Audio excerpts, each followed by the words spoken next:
হযরত ইব্রাহিম আলাইহিস সালাতু ওয়াস সালাম কত বড় আনুগত্য। ছেলেটা ডাক দিচ্ছে, আব্বা জান আপনি তো আমাকে কুরবানি করবেন। বাবা কুরবানি তো করে দিবেন, আমাকে জবাই করবেন, ছুরিটা সুন্দর করে ধার করেন আব্বা জান, যাতে আমার গলার মধ্যে চালাইলে আমার কষ্ট না হয়, দ্রুত গতিতে আপনি আমাকে জবাই দিতে পারেন, খোদার হুকুম মান্য করতে যাতে আপনার দেরি না হয়।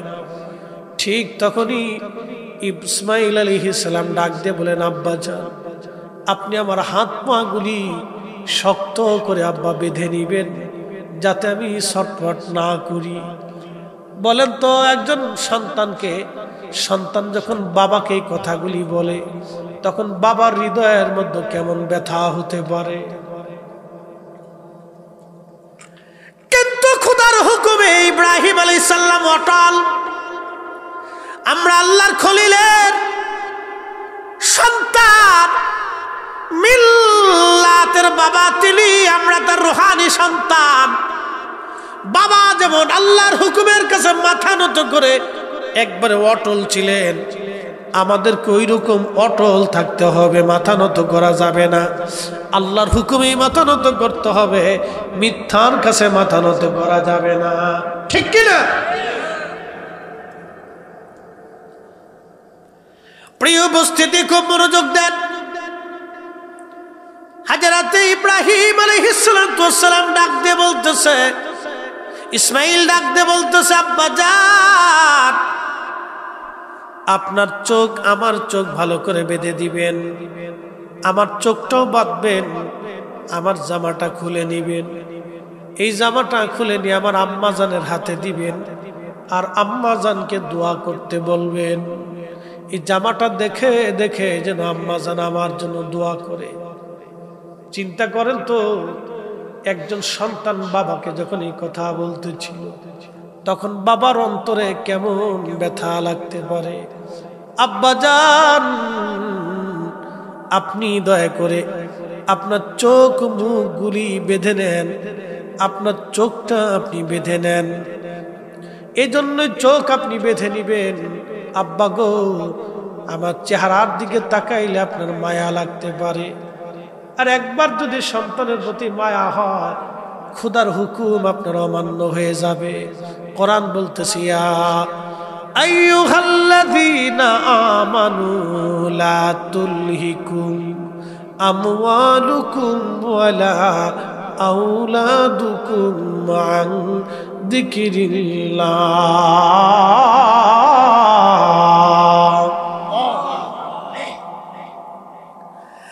আব্বা জান খোদার হুকুম যদি একবার অমান্য হয় তো সর্বনাশ। আপনার চোখগুলি শক্ত করে বেঁধে নেন, যাতে আপনি আমাকে না দেখেন, আমার প্রতি বড় মায়া হতে পারে। আরো একটা কাজ করেন আব্বা জান, আপনি আমার উপর করে শোয়াবেন, আমার গন্ড দেশ থেকে না ঘর দেশ থেকে আপনি কেটে ফেলবেন। এজন্যই গো যদি একবার চোখের কাপড় সরে আমার চেহারার দিকে তাকার আপনার মায়া হতে পারে। কত কঠিন পরীক্ষা ছিল আল্লাহর খলিলের জন্য, এই জন্য তিনি খলিলুল্লাহ পেয়েছেন। জীবনের সবটুকু তিনি আল্লাহর জন্য দিয়ে দিলেন। এই জন্য কোরআন বলে, কুল ইন্না সালাতি ওয়া নুসুকি ওয়া মাহইয়ায়া ওয়া মামাতি লিল্লাহি রাব্বিল আলামিন। চিৎকার মেরে জোরে বলেন আল্লাহু আকবার। আর আমরা সুদের টাকা দিয়ে গরু কুরবানি করে আমরা সওয়াবের আশা করি, কত বড় বোকামি একটু চিন্তা করেন। ঘুষের টাকা দিয়ে গরু কুরবানি কইরা আমরা বিরাট বড় কুরবানি দিয়ে মনে করছি একবার আল্লাহর খুশি করে ফেলছি। আল্লাহর খুশি করার জন্য হালাল উপার্জন ছাড়া আর সম্ভব না। আমরা ওই হজ করার জন্য এই যে এই বছর লক্ষ লক্ষ হাজিরা হজে যাবে, সবার টাকা কি হালাল? মানব হয়ে গেল এখানে। বহুদিন পরে আমার হযরত ইব্রাহিম আলাইহিস সালামকে বলেন, ইব্রাহিম তুমি তোমার প্রিয় বস্তু কুরবানি করো। খোদার খলিল ইসমাইলকে ছাড়া আর কোনো প্রিয় বস্তু তিনি পেলেন না।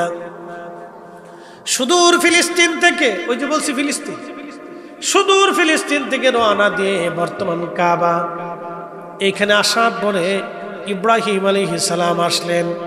এসে দেখলেন বিরাট বড় জনমানব এলাকা হয়ে গেছে, আবাদি এলাকা হয়ে গেছে। হযরত ইসমাইল আলাইহিস সালাম পরিণত বয়সে উপনীত হয়েছেন, যৌবনে পদার্পণ করেছেন, তিনি বুঝতে শিখেছেন। ফালাম্মা বালাগা মাহুস সায় قال يا بني إني أرى في المنام أني أذبحك فانظر ماذا ترى।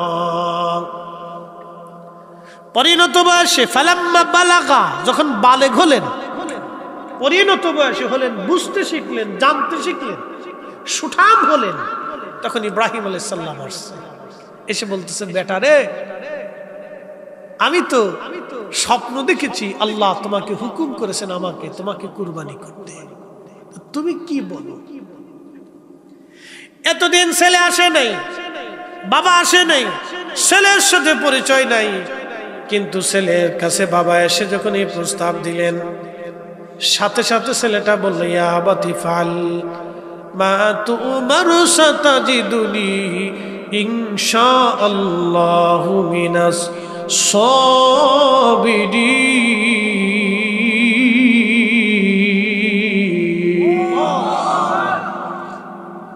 আমার দিকে তাকান।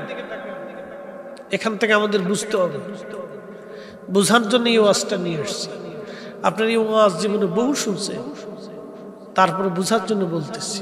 কোরআন বলতেছে, ছেলেটা বলতেছে, ইয়া আবাতি ফাল মা তুমার সাতাজিদুনি ইনশাআল্লাহু মিনাস সাবিরিন।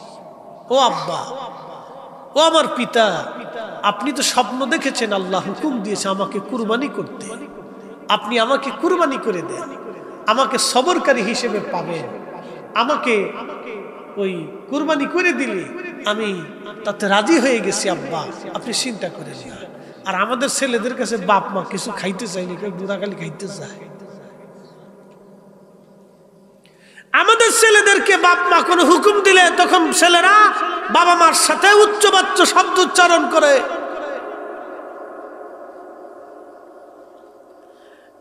যুবক যুবতীরা, এটা আমাদের জন্য একেবারে কি বলবো, বলার কোনো ভাষা নাই।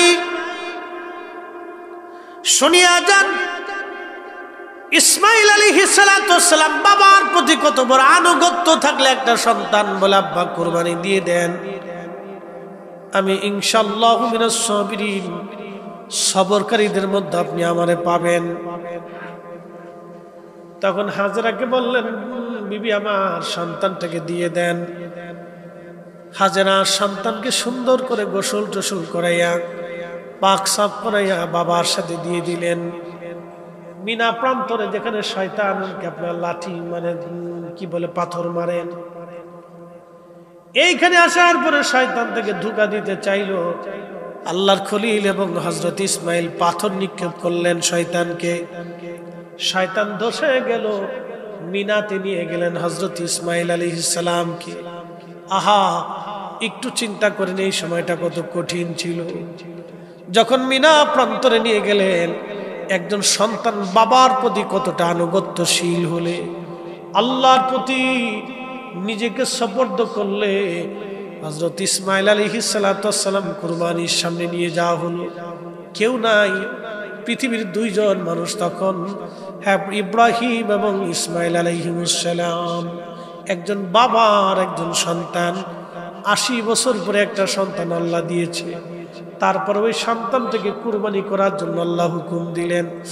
আমার দেশে মানুষ গরু কুরবানি দেয়, ফ্রিজ কিনে নিয়ে আসে, গোশত ভাগ করে আলাদা থুয়ে দেওয়ার জন্য, রেখে দেওয়ার জন্য। গরিব মানুষের দিতে চায় না। যারা গরিব মানুষের গোশত না দিয়ে ফ্রিজিং কইরা মনের পর মন, টনের পর টন গোশত রেখে দাও, হাকিকতে কুরবানি আদায় হয় না। কারণ এটা তুমি নিজের জন্য করেছ, গরিবের জন্য করো নাই। কি কথা কন না কেন? হাকিকত এগুলি কোনো ভ্যালু নেই।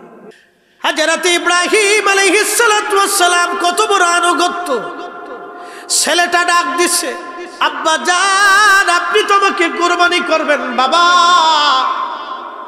কুরবানি তো করে দিবেন, আমাকে জবাই করবেন, ছুরিটা সুন্দর করে ধার করেন আব্বা জান, যাতে আমার গলার মধ্যে চালাইলে আমার কষ্ট না হয়, দ্রুত গতিতে আপনি আমাকে জবাই দিতে পারেন, খোদার হুকুম মান্য করতে যাতে আপনার দেরি না হয়। ঠিক তখনই ইসমাইল আলাইহিস সালাম ডাক দিয়ে বলেন, আব্বা জান আপনি আমার হাত পা গুলি শক্ত করে আব্বা বেঁধে নিবেন, যাতে আমি ছটফট না করি। বলেন তো একজন সন্তানকে, সন্তান যখন বাবাকে এই কথাগুলি বলে তখন বাবার হৃদয়ের মধ্যে কেমন ব্যথা হতে পারে। কিন্তু খোদার হুকুমে ইব্রাহিম আলাইহিস সালাম অটল।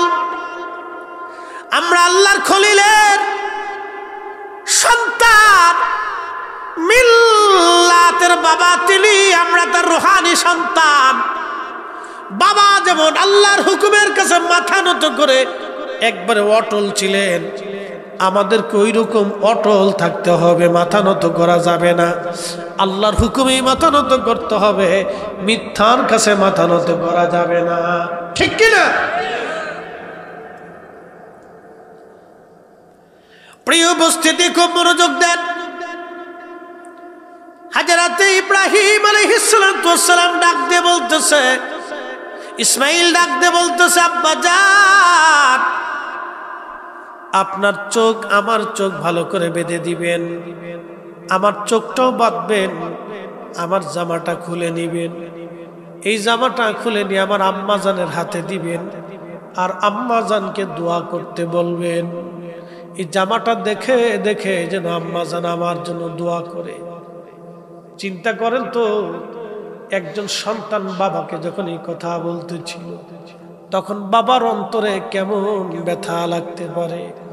আব্বা জান আপনি দয়া করে আপনার চোখ মুখ গুলি বেঁধে নেন, আপনার চোখটা আপনি বেঁধে নেন, এই জন্যই চোখ আপনি বেঁধে নিবেন।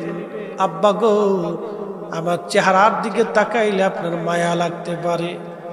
আর একবার যদি সন্তানের প্রতি মায়া হয়, খোদার হুকুম আপনার অমান্য হয়ে যাবে। কোরআন বলতেছে, ইয়া আইয়ুহাল্লাযীনা আমানু লা তুলহিকুম আমওয়ালুকুম ওয়ালা আওলাদুকুম আন যিকরিল্লাহ।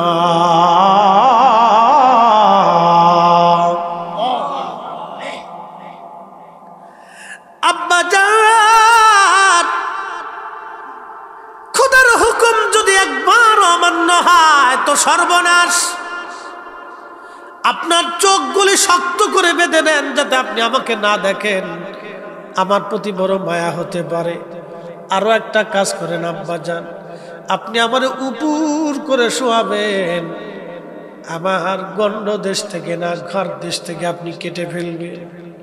এজন্যই গো যদি একবার চোখের কাপড় সরে আমার চেহারার দিকে তাকার আপনার মায়া হতে পারে। কত কঠিন পরীক্ষা ছিল আল্লাহর খলিলের জন্য, এই জন্য তিনি খলিলুল্লাহ পেয়েছেন। জীবনের সবটুকুন তিনি আল্লাহর জন্য দিয়ে দিলেন। এই জন্য কোরআন বলে, কুল ইন্না সালাতি ওয়া নুসুকি ওয়া মাহইয়ায়া ওয়া মামাতি লিল্লাহি রাব্বিল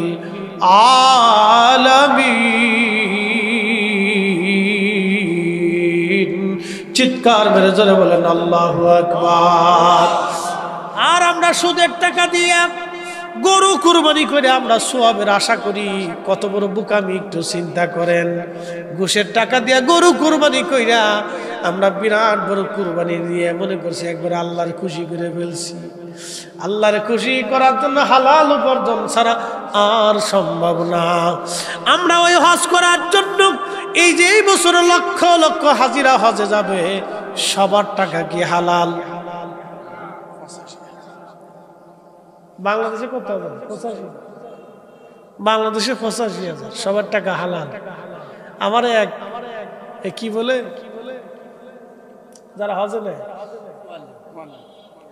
জানাব এক মুআল্লিম ভদ্রলোক বলতেছে, একজনে আইছে খুব পয়সাওয়ালা, ঠিকানা কোয়া যায় কেন, চালা, খুব পয়সাওয়ালা। তো জিজ্ঞেস করলো কি ব্যাপার, আপনার তো অনেক সম্পদ, পয়সাওয়ালা, তাই একবারে সর্বনিম্ন প্যাকেজটা খুঁজতেছেন? সর্বনিম্ন সরকার হলো 5,90,000।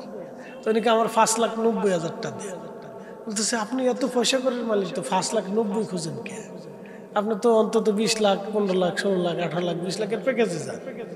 তাকে না শোনেন, বাদ বাকি যা টাকা আছে সব হারাম, ঘুষে আবিজাবি টাকা টেবিলের নিচ দিয়ে নিবা। আমার যেটা আছে বাপের জমি বেচিয়ে 5,90,000 গুছাবো, এটাই আমার হালাল। কত বড় চিটার দেন, সিটের খালি। তাই বললাম সেই বেটা যেটা খায় ওটা তো ওই ঘুষের টাকা দিয়ে খায়। তো খাওয়ার পরে যে শরীরের গোশত হইছে ওটা তো সুদের ঘুষের টাকার গোশত দিয়ে হইছে। কি কথা কর না? তাই বললাম যে ওই দেহ নিয়ে যে হজে যাইতেছে তা লাভ হবে। কি কথা কর না? আপনাদেরকে আর একটু বুঝাই, লুঙ্গি খুলে মাথায় পাগড়ি বানালে কেমন হবে? একজনের লুঙ্গি খুলে মাথায় পাগড়ি বেঁধে ফেলেছে, ওই অবস্থায় রাস্তা দিয়ে হাঁটতেছে, তা কেমন হবে? তো লোকেরা জিজ্ঞাসা কি করছো? সুন্নত আদায় করতেছে, নিজে কিন্তু ফরজ নাই। কি কথা বল?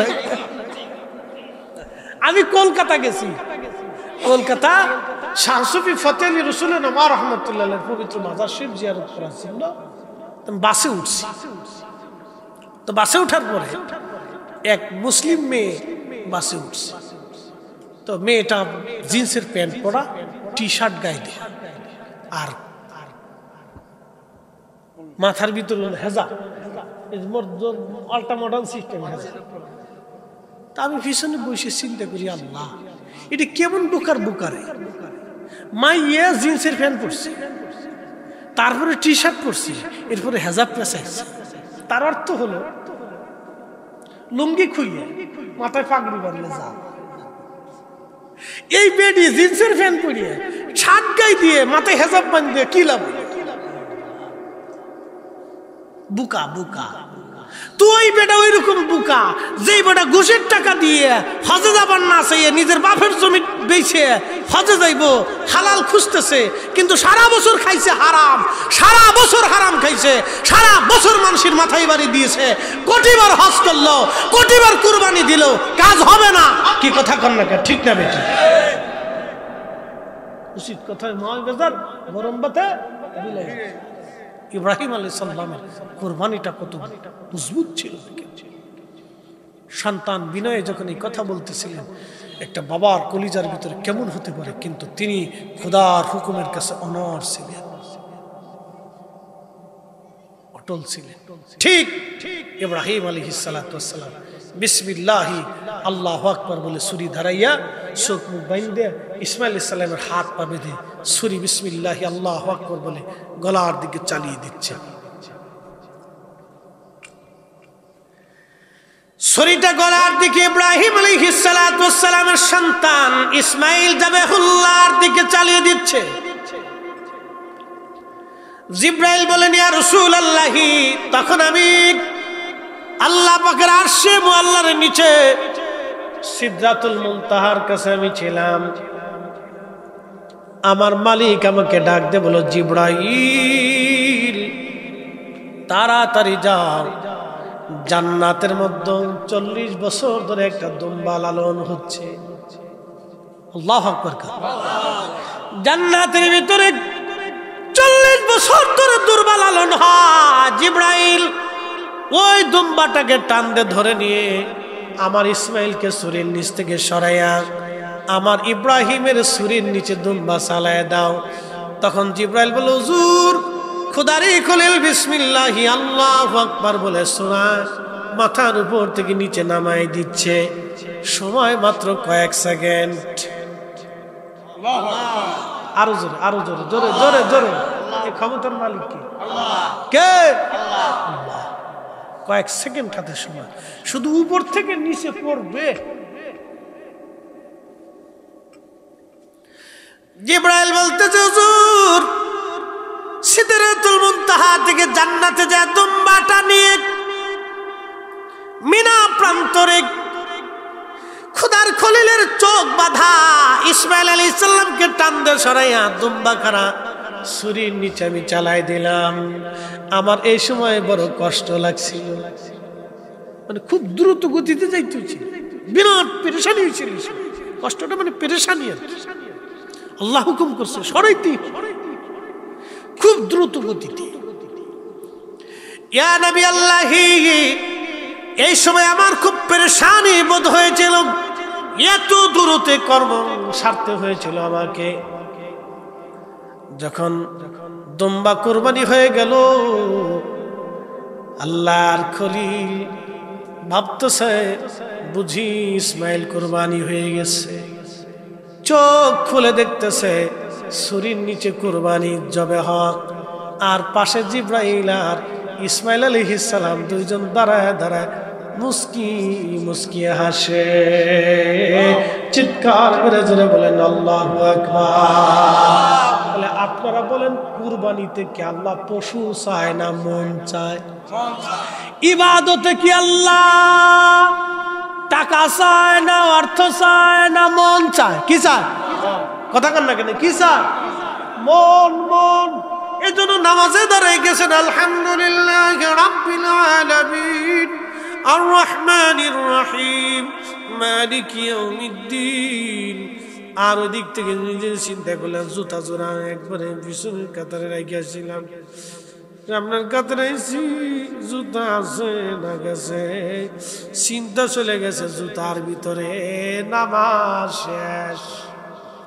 কথা কথা ইবাদতে আল্লাহ কি চায়? ইব্রাহিম আলাইহিস সালামের ভালোবাসা চাইছে। আমার রাসূলের কদম মুবারকে অর্থ দিয়ে, বিত্ত দিয়ে, সম্পদ দিয়ে, সৌন্দর্য দিয়ে, লাহান দিয়ে, বংশ দিয়ে, গৌরব দিয়ে, মেধা দিয়ে নবী পাওয়ার কোনো সুযোগ নাই। রাসূল পাইতে হলে নবীর কদমে ভালোবাসা দিয়ে গোলামি করতে হবে। কথা কন না, ঠিক কিনা? হৃদয় দিয়ে, ভালোবাসা দিয়ে গোলামি করতে হবে, তাহলে রাসূল। প্রিয় উপস্থিতি আমার, ইব্রাহিম আলাইহিস সালাতুস সালামের কুরবানি হয়ে গেল। সারা পৃথিবীতে সেই দিন থেকে কুরবানি চালু হয়ে গেল। আল্লাহু আকবার। আজও কুরবানি চলমান। নাস্তিকরা বলে এটা পশু জবাহের উৎসব। নাস্তিকদের কথা ধরা যাবে না, কেন ওদের কথার ভিতরে অনেক বড় ভুল। ওরা যে পশু জবের উৎসব বলতেছে, তাহলে আল্লাহ আমাদেরকে এই সমস্ত হালাল বস্তু খাওয়ার জন্য আল্লাহ দুনিয়াতে দিয়েছে, এগুলো আমরা তো খেতেই হবে, না খেলে তো মানুষ বাঁচবে না। অবান্তর যুক্তি। কুরবানি আসলে সেকুলার যারা, তাদের মাথা খারাপ হয়ে যায়। কাতি মাসে কুত্তা পাগল হয়, কুরবানি আসলে সেকুলার যারা, নাস্তিক যারা, ওরা পাগল হয়। কি কথা কন না কেন? কুরবানি আসলে নাস্তিকরা পাগল হয়, এরা আমাদের পশু জবাই দেখলে তাদের মাথা খারাপ হয়ে যায়। তো মনোযোগ দিয়ে যে শেষ আলোচনাটা রাখতে চেয়েছিলাম, ওদের একটা অনুরোধ ছিল পিতামাতার প্রতি, সন্তানের দায়িত্ব এবং কর্তব্য। ইসমাইল আলাইহিস সালামের জীবনের পাঠ থেকে একটি ছোট্ট ঘটনা শোনাই দিয়ে আজকে সম্মানিত সভাপতি মহোদয় তিনি দোয়া করবেন। মনোযোগ দেন। ইসমাইল আলাইহিস সালামকে বিয়ে দেওয়া হবে। ইতিমধ্যে হাজার আলাইহিস সালাম ইন্তেকাল করছেন, তিনি আর দুনিয়াতে নাই। ইনি বয়স বেশি পান, অল্প কিছু বয়স পাইছিলেন, তিনি ইন্তেকাল করছেন। ইসমাইল আলাইহিস সালামকে ওই কওমের সাথে, যে কওম এসে ওখানে বসতি করলো, এই আরব আদি মক্কাবাসী, এদের সাথে ইসমাইল আলাইহিস সালামের একটা বিবাহ সম্পর্ক। তো বহুদিন পরে ইব্রাহিম আলাইহিস সালাম আবার আসছে। তখন তিনি একেবারে বয়োবৃদ্ধ, চুল দাড়িগুলি সাদা বর্ণ হয়ে গেছে, খুব জয়ীফ হয়ে গেছে। সন্তানকে দেখার জন্য আসছে, ইসমাইলকে এক নজর দেখার জন্য আসছে সুদূর ফিলিস্তিন থেকে, সেই বর্তমান কাবাতুল মুকাররমাতে তিনি উপস্থিত হলেন। বাড়ির দরজার সামনে যে সালাম দিলেন, আসসালামু আলাইকুম ওয়া রাহমাতুল্লাহ, ভিতর থেকে একজন নারী কর্কশ ভাষায় জবাব দিল, ওয়ালাইকুম আসসালাম। কে? ইব্রাহিম আলাইহিস সালাম বলেন, আমি একজন মুসাফির আসছিলাম। ইসমাইল কি বাড়িতে আছে? নাই। কিছু বেটি মানুষ আছে না, কথা কন না, আছে না? সরাসরি আদবের অভাব, মনে করি বিরাট বড় দুনিয়ার লাটসা। নাই। ইসমাইল কোথায় গেছে? বাইরে গেছে কাজের জন্য, আমাদের জন্য উপার্জনের জন্য গেছে, রুটি রুজি করতে গেছে। কেমন আছো? আল্লাহর খলিল চিনতে পারেন, ডাক দিয়ে বলতেছে, তোমরা কেমন আছো? ভালো নাই, সুবিধার না, কর্কশ ভাষা। খোদার খলিল আস্তে করে বলে দিয়ে গেলেন, ইসমাইল যদি বাড়িতে আসে তাহলে বলবা বাড়ির চৌকাঠটা ভালো না, এটা যেন পরিবর্তন করে নেয়। হযরত ইসমাইল আলাইহিস সালাম কয়েকদিন পরে আসলেন, খোদার খলিল চলে গেলেন। কয়েকদিন পরে আবার আসছে, আসার পরে ইসমাইল আলাইহিস সালাম আসলেন, আসার পরে ডাক দিলেন, বিবিরে মনে হয় বাড়িতে কোনো মেহমান আসছিল, কারণ নবী তো বাবার ঘ্রাণ সুঘ্রাণ নাকে লেগে গেছে। বিবি গাড়ি ঘরে তো মনে হয় কোনো মেহমান এসে গিয়েছিল। হাসছিল একজন বয়োবৃদ্ধ মানুষ, বলছে, মুসাফির সুন্দর চেহারার অধিকারী ইব্রাহিম আলাইহিস সালাম আমাদের নবীর মতো সুন্দর ছিল। একবার জোরে বলা যাবে কি মারহাবা? অনেক সুন্দর ছিল। এজন্য দেখবেন ফিলিস্তিনের অনেক সুন্দর, কিন্তু হ্যাঁ ওরা সুন্দর, ওদের যুবকরা দেখবেন বাচ্চারা খুব সুন্দর, কিউট, খুব সুন্দর সুন্দর বাচ্চা। আল্লাহর খলিল ইব্রাহিম অনেক সুন্দর ছিলেন। বলতেছে, হ্যাঁ একজন বৃদ্ধ আসেন, খুব বৃদ্ধ কিন্তু চমৎকার সুন্দর চেহারার অধিকারী। বলতেছে, বিবিরে কি বলছে, তুমি কি বলছো? বলছে তোমার কথা জিজ্ঞেস করে, বলছে বাহিরে গেছে উপার্জনে। আর কি বলছে? বলছে তোমরা কেমন আছো? বলছে বালা নাই। বসতে দিয়েছিলা? বলে না। খাইতে দিছিলা? বলে না। কি বলে গেছে তোমাকে? উপদেশ কি দিয়ে গেছে বলো? বলছে আপনার ঘরের চৌকাঠ বলে ভালো না, এটা পরিবর্তন করতে বলছে। ডাক দিয়ে বলতেছে, বিবি সর্বনাশ করে ফেলছো, তুমি চিনো নাই তিনি আমার আব্বা জান, জমানার পয়গম্বর আল্লাহর খলিল ইব্রাহিম আলাইহিস সালাম। একবার জোরে বলবেন কি মারহাবা? তিনি হুকুম দিয়ে গেছেন, তোমার চরিত্র, তোমার ব্যবহার অত্যন্ত তার কাছে খারাপ লেগেছে। তুমি ব্যবহার ভালো করো নাই, সুন্দর ব্যবহার করো নাই, মেহমানকে সমাদর করো নাই, মুরব্বী হিসেবে তাকে শ্রদ্ধা করো নাই। তোমারে তালাক দিতে হুকুম দিয়ে গেছে বিবি, তুমি তোমার পরিবারের মধ্যে চলে যাও, তোমার সঙ্গে সংসার করা আমার পক্ষে আর সম্ভব না। আল্লাহু আকবার! এই না জোরে বলেন আল্লাহু আকবার! আর আমার দেশের সিস্টেম উল্টে, জোরনেরে ভালোবাসে, মর্জিনারে ভালোবাসে আমার দেশের সলিমুদ্দের কলিমুদ্দি চলে যায়। বাবার খবর নাই, মার খবর নাই, মার ইজ্জতে আঘাত দিয়া, বাবার সম্মানে আঘাত দিয়া আর এক বেডি ধরে নিয়ে চলে গেছে। কি কথা কর? মেয়ে 20 বছর ধরে একটা বাবা তার মেয়েকে পরিশ্রম করে লালন পালন করছে, এই মহিলা আর এক ছেলের সাথে ভাইকে চলে গেছে। বলেন তো একটা বাবার মান সম্মান বলে কিছু থাকে? ছি ছি ছি ছি। একটা বাবা তখন আত্মহত্যা করতে চায় যে আমার জীবনটাকে শেষ করে দিয়ে চলে। একটা মা সমাজে মুখ দেখাইতে পারে না, একটা বাবা রাস্তায় চলতে পারে না, লজ্জা শরমে মাথা তার হেট হয়ে যায়।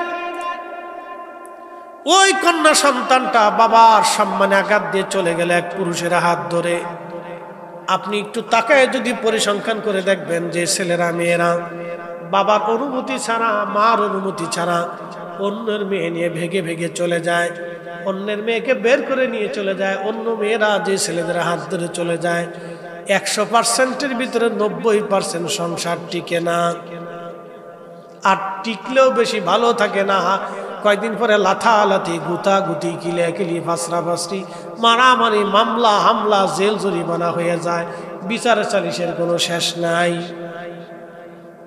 অশান্তি, ওখানে রহমত নেই। আমার দিকে তাকান, ওয়ার শেষ। আল্লাহর খলিল ইব্রাহিম আলাইহিস সালাম বহুদিন পরে আবার আসলেন তিনি। ইতিমধ্যে ইসমাইল আলাইহিস সালাম আর একজন মেয়ে বিবাহ করলেন, আর একজন নতুন শাদী মোবারক করলেন, নতুন স্ত্রী আসছে। আল্লাহর খলিল এই দিনও আসলেন, কিন্তু ইসমাইল আলাইহিস সালাম বাড়ি নাই। সালাম দিলেন, আসসালামু আলাইকুম ওয়া রাহমাতুল্লাহি ওয়া বারাকাতু। ভিতর থেকে সালামের জবাব আসলো, ওয়া আলাইকুম আসসালাম ওয়া রাহমাতুল্লাহি ওয়া বারাকাতু। মুসলমান তো সালাম ভুলে গেছে। মুসলমানদের আইন হলো ঘরের মধ্যে ঢুকলে, বাড়িতে গেলে আগে তারা সালাম দিবে। এখন আর সালাম দেয় না, সালামের বিনিময়ে কুক কুক করে। সালাম দিতে হয় আগে। আপনি ফ্যামিলিতে ঢুকেন, সালাম দিবেন। বাচ্চা কাচ্চারা সালাম দিয়ে বের হওয়ার সময় সালাম দিয়ে আসবেন। বাচ্চাদেরকে সালাম শিক্ষা দিবেন, ঘরে ঢুকার সময় সালাম শিক্ষা দিবেন। নিজেরা সালাম দিতে অভ্যস্ত করবেন, সন্তানদেরকে সালাম শিখাবেন, নাতি নাতকুরদেরকে সালাম শিখাবেন। তা না শিখে খালি পাবজি গেম কেমনে খেলে আপনি শিখান, খালি গেম খেলা শিখান। কেমনে কোন গেম খেলবে এটা, হাফ টিমা টিম, টিম তারা মাঠে পারে ডিম, তাদের ঘোড়ার 2টে ডিম, এটা শিখেছে, খুব শিখেছে। একবারে ছেলের লাটসাট বানাই ফেলেছে। সালাম শিখে না, আদব কায়দা শিখে না। ওই দেখা যায় তাল গাছ, ওই আমাদের গা, ওইখানেতে বাস করে কানা বগির সাপ, ঘাস কি পান্তা ভাত, চাষ কি, একটা যদি পাই অমনি ধরে গাবস গুবুস খায়। এগুলি শিখাইতেছে, কিন্তু সালাম কালাম শিখায় না।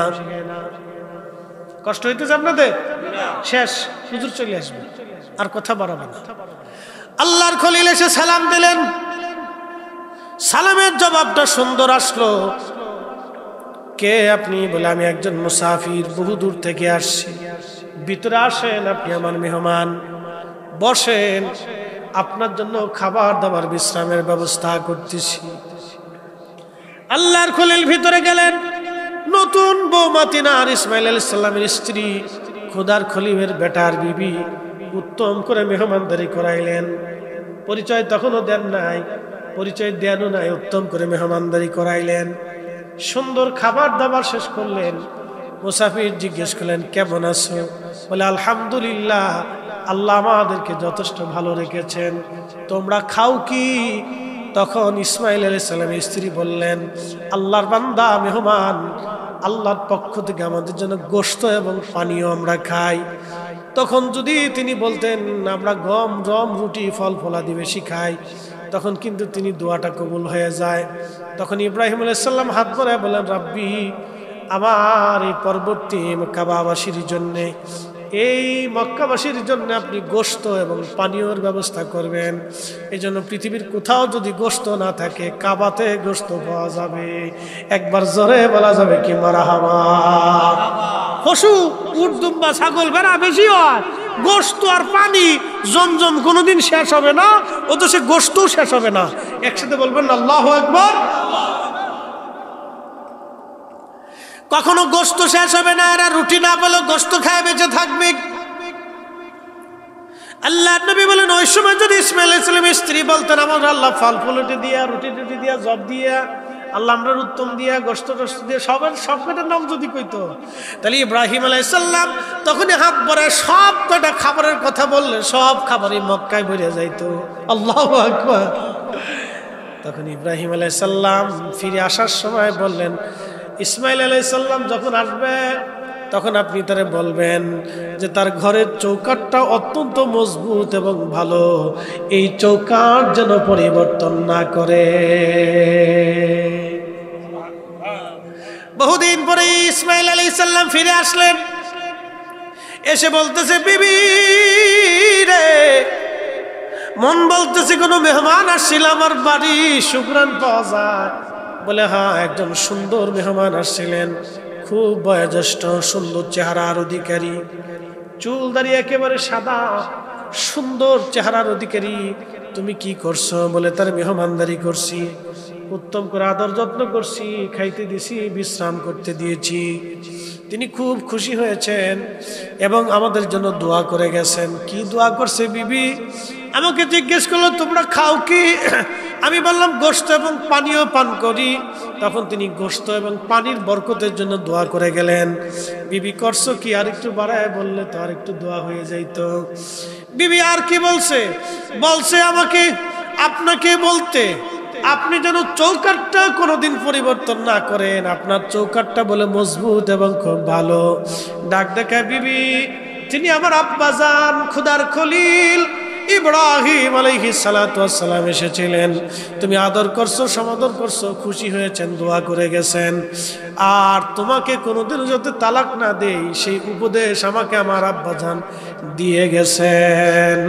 একবার জোরে বলা যাবে কি মারহাবা। স্ত্রী দেখে বুঝে আমাদেরকে ঘরে আনতে হবে, তাদেরকে সুন্দর উপদেশ নসিহত আমাদেরকে করতে হবে। ইব্রাহিম আলাইহিস সালামের জীবন থেকে আমাদের অনেক কিছু শিকার আছে, অনেক লম্বা আছে। ওনার জীবনী অনেক বড় লম্বা। আমি শুধু মিডিয়ামটা পাট পাট করে মাঝখানে মূল্যবান কিছু কথা আপনাদের সামনে উত্থাপন করছি। ও যুবকরা, আপনারা মাহফিল করেছেন, অত্যন্ত ভাগ্যবান। সবাই কিন্তু মাহফিলে বসতে পারে না, আসতে পারে না। আল্লাহ যারে কবুল করছে সে বসছে, সে আসছে। কথা বলে ঠিক না বেঠিক? আসেন আমরা নবীজিকে দাঁড়ায় সালাম জানাই, ইয়া নবী সালাম।